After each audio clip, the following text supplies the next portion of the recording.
Tere kõigile, mina olen Irina, vaatate kanalit Lohe loeb ja tänases videos teen ma oma poolaasta kokkuvõtteid. Booktube'is on levinud selline asi nagu mid-year book freakout tag inglise keeles, mis põhimõtteliselt on poole aasta kokkuvõte. On 13 küsimust, millele tuleb vastata. Ja need kõik küsimused puudutavad sinu senist lugemise aastat.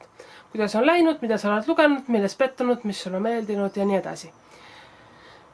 Küsimused tulevad ilusti eesti keeles alla kirjeldusse, nii et leiate need sealt ülesse, võite kaasa mängida, võite teha oma nimekirja ja kommentaaridesse sellest siis märku anda. Mina nägin vaeva ja tegin endale sellise lugemispäevikusse sellised ilusad kastikesed, värvisin ja joonistasin ja olin loobinguline natuke aega tagasi millalgi. Aga igatahes räägin nüüd raamatutest, mis mulle sel aastal siia nimekirja on jõudnud. Esimene küsimus on parim raamat, mida ma olen lugenud aastal 2021. Minul sinna teemasse mahub päris mitu raamatut, aga otsustasin siiski ennast piirata ühega. Tean, et paljud teevad erandid ja nimetavad mitut raamatut. Kui mul oleks olnud selline aasta nagu eelmine aasta, siis ma arvan, et mul oleks olnud ka mitu raamatut, mis läheksid sinna teemasse. Ja mulle tundub vähemalt eelmine aasta oli mul kuidagi see meeldiva raamatu mingisugune tunne oli tugevam.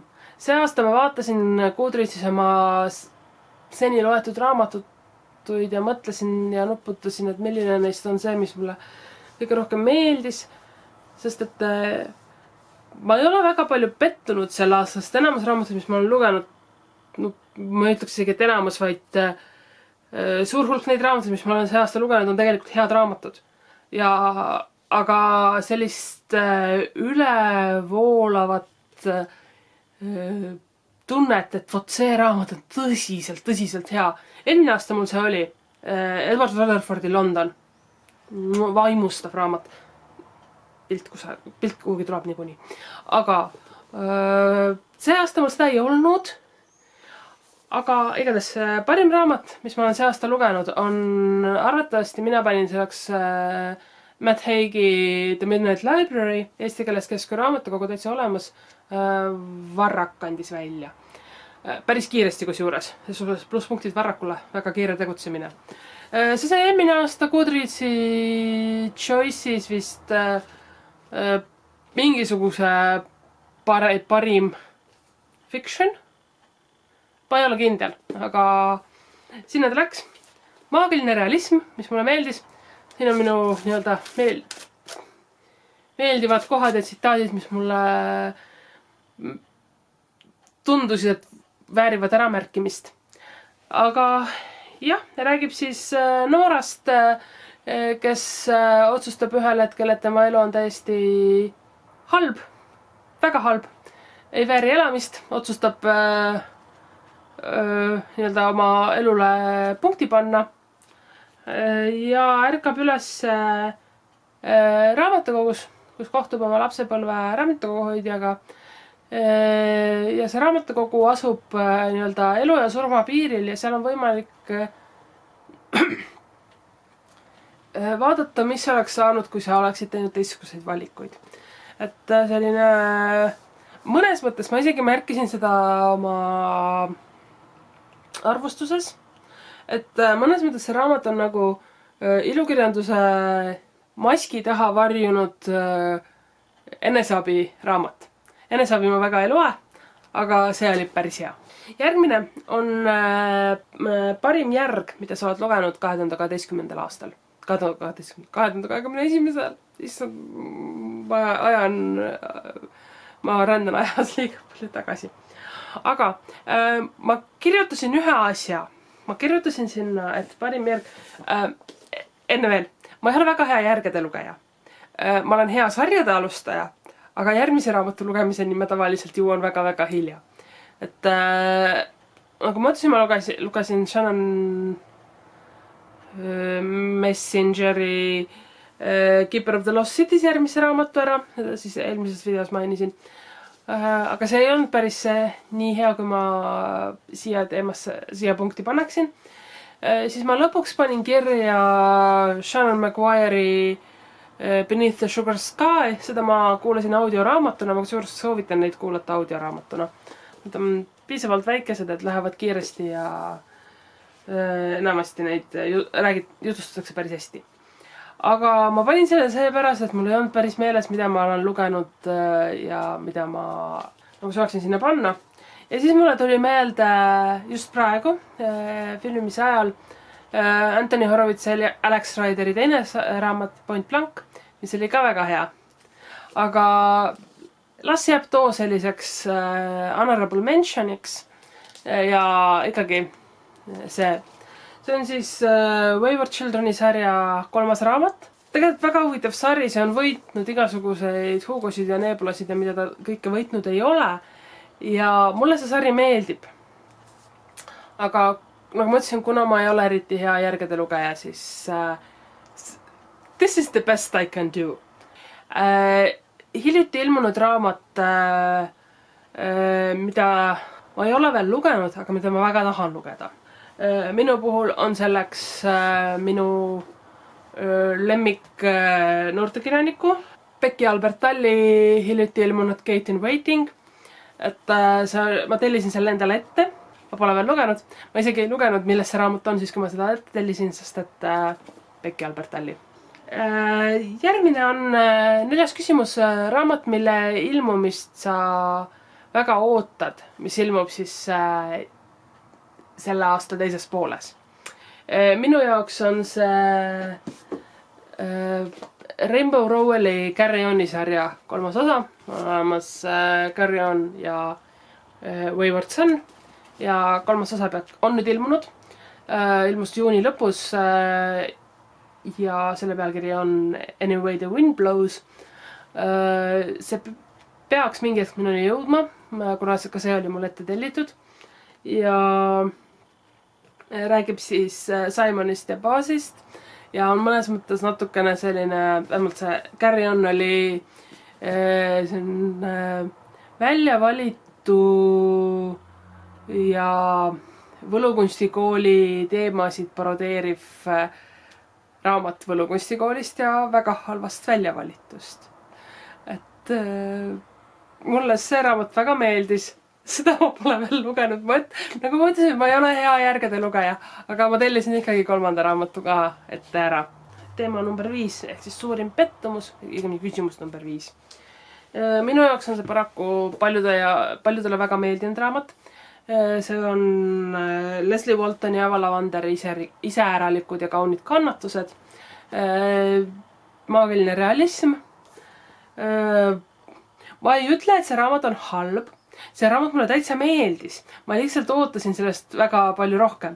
Seesugus ongi suurim pettumus just ses mõttes, et ma andsin talle ikkagi 3 palli Goodreadsis, mis on tegelikult päris hea. Aga ma millegipärast arvasin, et ma annan talle 5. Kas siis ma lugesin seda valel ajal või mul lihtsalt millegi pärast autori stiili ei istunud. Aga raamat räägib siis Ava Lavanderist, kes sündis tiibadega, elab oma ema, vanaema ja kaksikvennaga Seattle'is ja räägibki tema elust ja iseäralikest ja kaunitest kannatustest. Mul on tõsiselt kahju, sest ma tean, et see raamat oli väga populaarne, seda paljud, kes on lugenud, see on neile väga meeldinud, aga mulle ta lihtsalt ei istunud. Siis 6. küsimus, suurim üllataja. Minu jaoks oli see Kristi Piiperi Tinderi kooma. Selles mõttes, et ta üllatas mind väga, et üks noorteraamat saab olla nii rõõmus ja arulage ja käsitleda küll ka noorte probleeme, aga mitte tõsta neid esikohale ja mitte teha noorte elust sellist suurt draamat ja vägivalda, koolikiusamist ja muud sellist halli ja halba ja kohutavat täis olevat pundart. Sest et miks mulle meeldib Becky Albertalli on seepärast, et tal on küll probleemid, millega noored peavad silmitsi seisma, aga tal on samas nad nii natuke nagu suhkruvati sisse ära mähitud, nad on nii nunnud ja toredad ja need tegelased on head. Ja samamoodi Kristi Viiperi puhul see peategelane Johanna, ta oli kohati totu, tal olid tõsiselt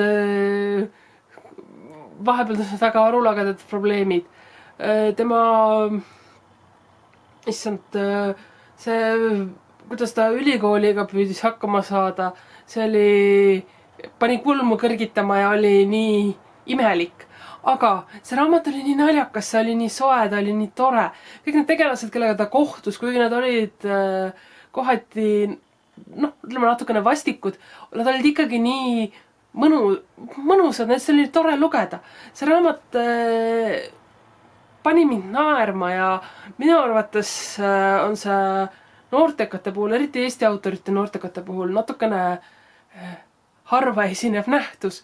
Et see üks noorteromaan on nii kuidagi meeldiv. Teda oli hea lugeda. Ja tegelikult üllatas mind selle raamatu puhul üldse see, et ma üldse seda lugeda tahtsin. Aga kõige suurem üldse oli see, et see mulle meeldis. Väga hea raamat ja tõsiselt soovitan. Lemmikuus autor. Sellega on ka probleeme, sest ma vaatasin ja mõtlesin, et keda sinna alla panna. Iseenesest ma pole lugenud ka Adam Silverat ma olen lugenud, ta ei läheks minu uue autorina. Aga igatahes selle autori alla ma panin Martha Wellsi, sest ma tahtsin ära mainida kindlasti Murderbot Diaries sarja. Mulle see väga meeldis. Ma lugesin esimese raamatu läbi, ma peaksin varsti saama endale raamatu kaudu ka teise raamatu, et ma tahan seda jätkata. Esiteks sellepärast, et teadusulmest räägin siinkohal. Ei ole tegelikult mulle just väga lähedane teema. Ma olen rohkem fantaasiakirjanduse, ehk siis võlurid, draakonid, lossid ja nii edasi teemade lugeja. Ja teadusulmet ma pole väga ammu lugenud. Aga Martha Wellsi Murderbot. Ta on nunnu. See on teadusulme, aga ta on kuidagi pehmem ja ta ei ole väga paks. See raamat on umbes sama paks, kui on Sean Maguire'i omad, ehk siis väga kiiresti läheb lugemine ja see raamat oli tore. See Murderbot ta on nagu inimene, tal on depressioon, tal on ärevushäire, ta ei taha suhelda inimestega, ta tahab istuda oma kuubikus, vaadata sarju ja isegi ei mõtle selle peale, et ta võiks oma kontrollmehhanismi alt pääsenuna inimeste tapmisega tegelema hakata. Ta tahab lihtsalt olla oma ette, ta on väga inimlik, ta on väga tore. Ja samas on see minusugusele inimesele, kes tõesti teadusulmest on üsna kaugel, vähemalt viimastel aastatel olnud. Kooli ajal ma lugesin seda märgatavalt rohkem. See on kuidagi hea võimalus uuesti sisse elada ja teha tutvust siis ulme selle alamžanriga. Et selles suhtes siia teemasse ma panin siis Martha Wellsi, kuigi ma olen temalt lugenud ainult seda ühte Murderboti. Nii, 8. küsimus. Uusim väljamaailmad tegelane, kellest sa oled armunud. Ma sellist armumist ei tee tegelikult. Selles suhtes selle küsimuse ma jätsin vahele. Aga järgmine küsimus number 9 on uusim lemmiktegelane. Siia alla mina valisin Haikyuust Bokuto, sest et tema see hei on nii tore. Ta on nii hea, ta on kuidagi hästi rõõmsameelne ja tore ja nagu kes on mangat lugenud või animat näinud, siis tegelikult Karasuno õpetaja, kes on meeskonna advisor. Tema ütleb selle kohta treeninglaagri ajal, et Bokuto on selline mängija, kellele paratamatult elad kaasa ka siis, kui ta on tegelikult sinu meeskonna vastane. Mulle ta kuidagi väga meeldib tegelasena. Selles suhtes temaga samale tasemele enam-vähem on ka Kuro, sealt samas siis ka Nekoma võistkonnast. Et lihtsalt mulle need tegelased meeldivad. Ja muidugi, ma siinkohal teen ka honorable mention siis Karasunost Sawamura Daichi. Ma arvan, et ta on üks väga hea kapten. Aga jah, ma pidin Haikyut valima, ma ei saanud selleta. Siis 10. küsimus. Raamat, mis ajas sa nutma? Nagu te teate, ma olen mitu korda öelnud, et ma olen piripill. Ma nutan paljude raamatute puhul.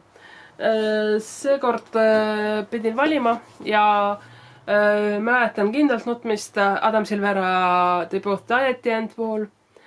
Paaris kohas isegi nutsin siin. Et, no, eks ta ole kurb raamat. Räägib siis Mateost ja Rufusest, kes elavad maailmas, kus tegutseb selline firma nagu Deathcast, kes siis annab sulle sinu surmapäeva varahommikul, varahommikul siis mõttes, et kell 1 öösel või nii, teada, et sa elad nüüd oma viimast päeva. Et järgmise 24 tunni jooksul millalgi sa sured ära. Ja siis Rufus ja Mateo saavad kokku ja ongi siis oma viimasel päeval viimased sõbrad ja veedavad aega New Yorgis. Raamat, mis tegi sind õnnelikuks. Siin ma teen räigelt sohki. Raamat, mis tegi mu õnnelikuks. Kuna ma hetkeseisuga olen ära lugenud Haikyu kuni 15. vollini, siis ma lihtsalt võtsin kõik Haikyud, mis ma olen sel aastal lugenud. Ehk siis ma alustasin eelmisel aastal, nii et esimesed 5 volli on eelmises aastas, aga ülejäänud kõik on selles aastas. Nii et jah, need on raamatud, mis tegid mu õnnelikuks ja teevad mind ka edaspidi õnnelikuks, sest et mulle tõesti meeldib see. Ma ei hakka rohkem ütlema, sest ma olen seda juba varem mitu korda korranud. Edasi, teema 12.